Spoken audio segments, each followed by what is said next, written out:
Hi, James. Howdy, what's the crack? Hi, I wanted to ask you about the high ball contest. Oh, yeah, it's horrible. Are you spending appreciably more time on attacking and defending contestables in training? And are there technical details you can talk about to show about the level you're taking it to?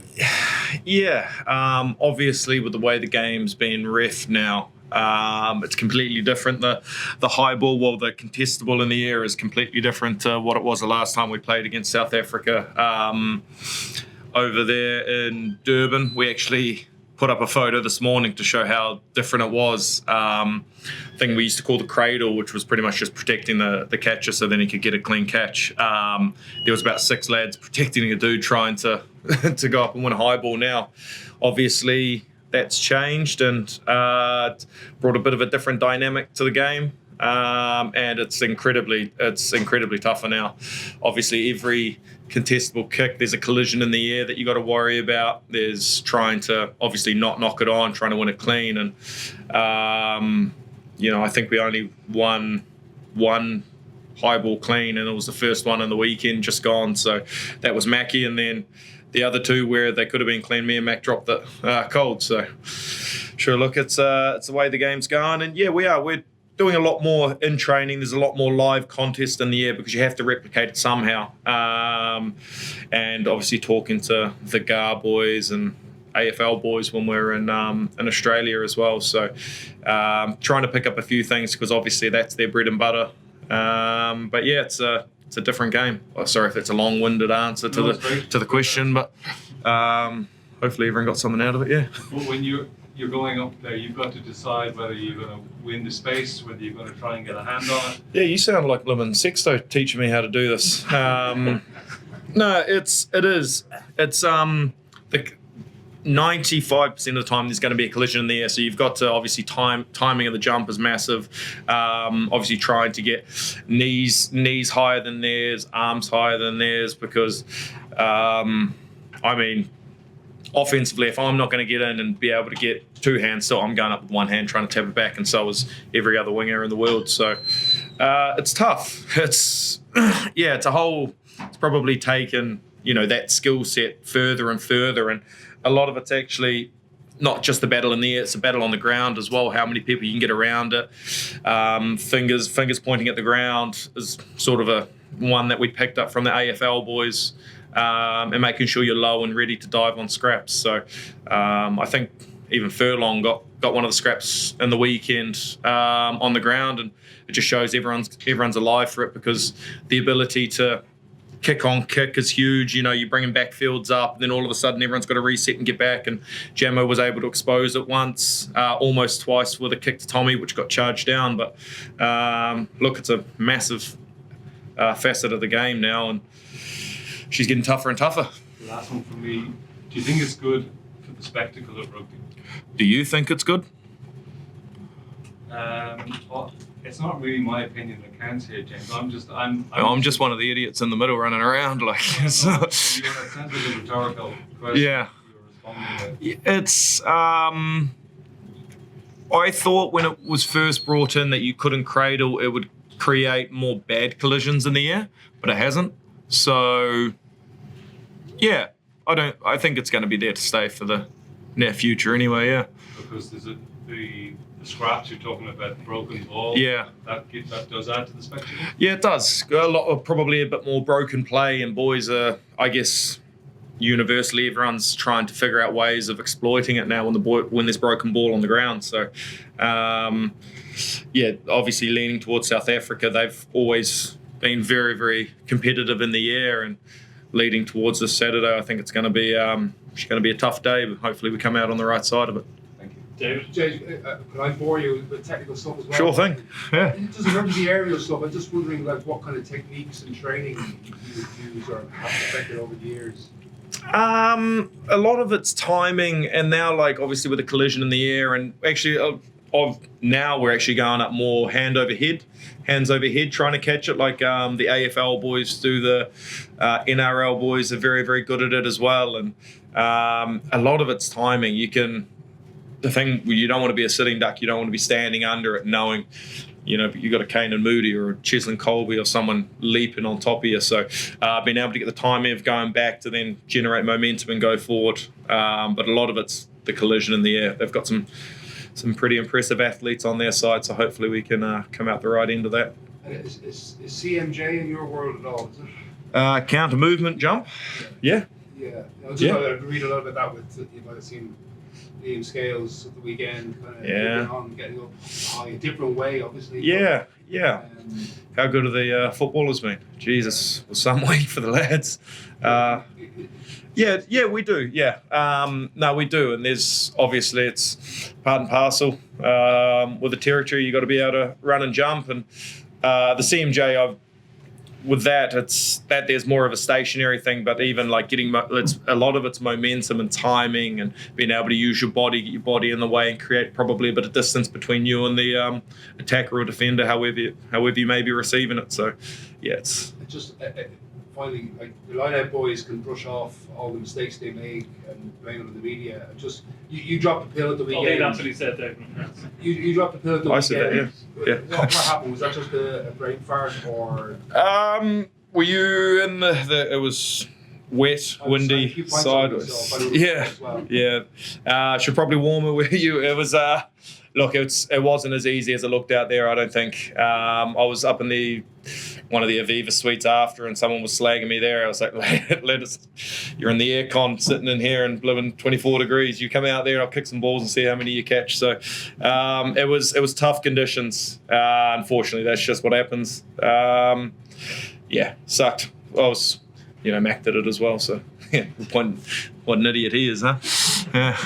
Owen, Dara, then Derek. You mentioned there earlier that you go to Australia and the Gal boys because it's their bread and butter. Was there anyone particular you spoke to or anything like that? Who did we have? We had Brian Fenton coming. He was coming back from his. He had a shoulder operation, and we were. When was this? Maybe Six Nations, and that's when it was the tide was sort of changing. And I mean, he's massive. He's such a big dude. Lean as lettuce, 6'5", 6'6", and he was running around with a shoulder hanging off him, and he's like, even just technically how cool, calm, and collected. And I know it's a different ball like that they have to worry about. It's not. I mean, it is still moving in the air, and I'm not taking away anything away from that. But I mean, they've been doing it since they were 5, 6, 7 years old. There's how many collisions in the air that they've got to get up for. He came in and helped us a fair bit. So we're very grateful. He's a great lad, and we're thankful for his time. I don't know. I think we've gotten a little bit better, but there's still a long way to go. Yeah. You've been catching balls all your life too. Was there anything you said that made you change how you did it? No, I think it's more just a technical thing. I've always been pretty free flowing, but like they always talk about thumbs together, and they actually talked about like a bend in the elbow as well. So it's just like little things like that I would never have thought of. I just see the ball in the air, go and try catch it, sort of thing. So it's good. And even like Sexto's sort of taken it on his plate as well. We went to a few AFL teams when he was in Australia trying to figure things out as well. So look, it's the way the game's going. I don't see it changing anytime soon. So it's good. Sarah? James, another guy who's pretty good in the air, Tommy O'Brien. You happy to see him in Ireland jersey? I know he had a tough time with injuries for Leinster. Pretty well. How happy are you for him? Yeah, it's been awesome. I've been in Ireland for coming up 10 years. I've never seen him play 3 games in a row. So to see him play 3 international 80 minutes in a row, it's awesome to see. It took him I've said it before, it took him a while to figure out his body. I think he's a type of dude who from every day of the week is 100%. It's just the sort of mindset that he's always had, whether it be a walkthrough or Saturday game, the intensity that he brought throughout the week was always the same, and probably held him back a little bit because on a Monday he'd be out there sprinting around and he was picking up little niggles and things like that. So I guess as he's gotten older and he's realised what his body needs, he's tailored his week a little bit different, and now we're seeing the benefits now. So he's a freakish athlete. He's quick. He's physical when it comes to the tackle, and like you said, he's pretty good in the air. Runs like the wind. He's mad at the grass. It's good to see him playing good footy, and it's great for the group. If I can just stereotype you for a second, I'm presuming you have 2 left feet when it comes to soccer. Football. Thank you. Football? Yeah. Can you, for instance, name the Irish manager of the New Zealand national team who was the Irishman who was the manager of the New Zealand soccer team? And can you tell us where you watched the match, who watched it all of it, and was it enjoyable to somebody who doesn't quite have maybe the mad culture we have about the game? I grew up in New Zealand, and we called it soccer when we were there, but it was for the posh boys. Actually, soccer. So it was. It's completely different, obviously, over here. I don't want to stereotype too much, but didn't play soccer. It was never a thing. Coming over here, obviously, everyone's football mad, aren't they? And a few of the boys went to the game on Thursday night and said the Aviva was absolutely jumping. What a result. We were watching it in the team room, and you're sort of sitting there pre-game thinking it's like, we've got a chance, backs against the wall, and it's such a typical Irish thing, backs against the wall. And Troy Parrott, jeepers.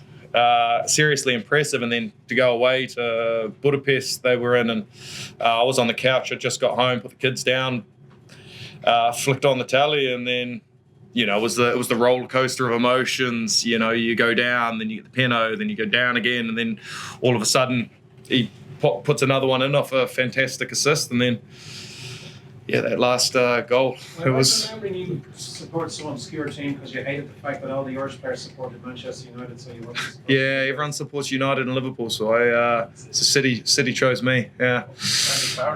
Faz. Yeah. First time Faz ever saw me, we were in a grocer, and he said some long-haired person, obviously it was me. I was wearing an old school City long sleeve jumper, and he was trying to figure out who it was, and then he saw it was me. Didn't even say hello to me then, just kept on going on with his day. But yeah, we're City through and through. Were you slagging Mac that his hat-trick has faded now into obscurity? Yeah, that was awesome, isn't it? Yeah. Troy Parrott, man. Jesus. I was getting emotional when he was speaking after the game. Like, it's how good. I can't wait for the qualifier. It's going to be, we'll definitely be behind them. Yeah. He had grown up dreaming of playing for Ireland. I can't imagine you would have had. How Irish do you feel? Jesus, thanks for the reminder. No, it's like I've said it before, and I'm forever grateful for what Ireland has given me and my family, and the opportunity that rugby has given me, not to just come to Dublin and play for Leinster, but then given the opportunity to represent Ireland. And I don't think anyone questions where my loyalties lie and how passionate I am about this country and what this game has given me. It's hard to put into words, but if I keep talking, I might start getting too emotional about it, yeah.